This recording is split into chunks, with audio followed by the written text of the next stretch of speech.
A freezing wind sweeps across the military camp. Thousands of soldiers sleep beneath dark skies, while fires slowly burn into ash.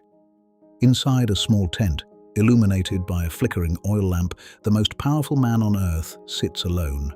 No advisors, no generals, no audience, only a journal resting on his lap. The man is Marcus Aurelius, Emperor of Rome, master of millions. Yet in this moment, he is completely alone. The thoughts he writes that night will survive for nearly 2,000 years. Not because they were spoken to a crowd, not because they were delivered from a throne, but because they were discovered in solitude. History hides a strange truth. The strongest men often spend long periods alone, not because they hate people, not because they are antisocial, but because solitude gives them something the world cannot. Clarity, and clarity is power. Today, we live in a world that fears silence. The moment boredom appears, we reach for a screen. The moment discomfort arrives, we search for distraction. We have become experts at escaping ourselves. Yet the men we admire most did the opposite. They willingly entered solitude, and there they discovered who they truly were. The difference between solitude and loneliness. Most people believe solitude and loneliness are the same thing. They are not. Loneliness is feeling abandoned. Solitude is choosing your own company. One weakens you, the other strengthens you. A lonely man wants to escape being alone. A powerful man learns from it. This is why solitude feels uncomfortable at first. When the noise disappears, something unexpected happens. You begin hearing your own thoughts, the doubts you have avoided, the fears you have buried, the questions you have ignored. Most people spend their lives running from these conversations, because facing yourself is one of the hardest things a human being can do. But every great transformation begins there. You cannot master your life if you cannot sit quietly with your own mind. Musashi's cave. In the final years of his life, Miyamoto Musashi walked into a cave called Regando. There were no crowds waiting for him, no students applauding him, no rewards left to earn. By then, he had become one of the most feared swordsmen in Japanese history. Undefeated, legendary, immortal. Yet he chose isolation. Imagine the scene. Cold stone walls, a dim candle, silence broken only by the sound of wind outside the cave. For months, Musashi reflected on the lessons of his life. Not the victories, the principles behind them, the discipline, the mindset, the understanding of human nature. It was there that he wrote the Book of 5 Rings, a work still studied centuries later by warriors, athletes, entrepreneurs, and leaders. Think about that. The wisdom that outlived empires was not born in a battlefield. It was born in solitude, because solitude strips away everything unnecessary, the noise, the ego, the performance, until only truth remains, and truth is where strength begins. Newton's year of isolation. In 1665, a plague swept across England. Universities closed, cities emptied. Fear spread everywhere. A young student named Isaac Newton returned home to the countryside. To many people, it looked like disaster. His education had been interrupted, his future placed on hold, his opportunities taken away. But what appeared to be a setback became one of the most productive periods in human history. Alone, Newton spent months thinking, observing, questioning, exploring ideas few others could see. Years later, he would describe this period as one of extraordinary discovery. Concepts that transformed physics, mathematics, and science emerged during this isolation. The world remembers the genius, but genius was not the cause. Solitude was the catalyst. For perhaps the first time, he had something modern people rarely possess.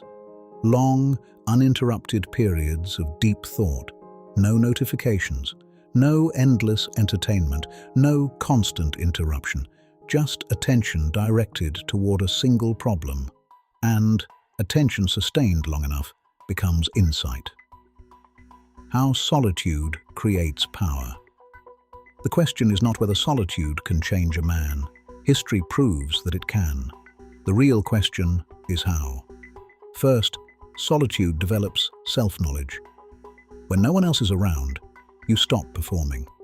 You stop managing appearances. You stop acting. And eventually, you meet the person beneath the mask. His strengths, his weaknesses, his fears, his potential. Second, solitude creates independence. A man who constantly needs validation becomes controlled by the opinions of others. But a man who is comfortable alone becomes difficult to manipulate. He no longer needs the crowd's approval to make decisions. He trusts his own judgment. Third, solitude sharpens focus. The modern world fragments attention. Every notification steals a piece of concentration. Every distraction weakens depth. But solitude gathers scattered attention and directs it toward a single purpose. That is how books are written, businesses are built, masterpieces are created. Not through endless stimulation, but through focused effort sustained over time. Finally, solitude develops emotional strength, because eventually you learn that uncomfortable emotions do not have to be escaped. They can be endured, observed, understood. And once a man learns this, he gains control over something most people never master: himself. Tesla and the power of solitary thought. Nikola Tesla once spent countless hours walking alone. Observers often thought he was merely wandering. In reality, he was building entire inventions inside his mind. He visualized machines in extraordinary detail before constructing them, testing them mentally, improving them mentally, refining them mentally, long before they existed in reality. This ability came from a mind trained to think deeply without interruption. Today, such uninterrupted thought has become rare. Many people cannot spend 10 minutes without reaching for a device. Tesla spent hours alone with his imagination, and from that solitude came innovations that helped shape the modern world. The lesson is clear. Solitude is not empty. It is a workshop, a place where ideas are forged before they appear in reality. The modern trap. Today we are surrounded by noise. The noise follows us into our homes, into our pockets, into our bedrooms, into our minds. We are connected to everyone, yet increasingly disconnected from ourselves. The tragedy is not that people spend time alone. The tragedy is that many never do. They inherit beliefs they never questioned, goals they never chose, dreams that were never truly theirs. Because without solitude, there is little reflection, and without reflection, there is little growth. The crowd tells you what to think. Solitude allows you to discover what you believe. The crowd offers comfort. Solitude offers truth. And truth, though uncomfortable, is infinitely more valuable. Marcus Aurelius found wisdom in lonely military camps. Musashi found wisdom inside a cave. Newton found wisdom during isolation. Tesla found wisdom in long, solitary walks. Different centuries, different cultures, different lives, yet all arrived at the same destination. The strongest version of themselves was not discovered in the noise. It was discovered in silence. The world will continue demanding your attention. There will always be another distraction, another notification, another voice competing for your focus. But power belongs to the man who can step away from the noise and remain comfortable in his own company. Because when a man learns to stand alone, he begins to hear something that has been buried beneath the chaos, his own mind. And that is where every great transformation begins.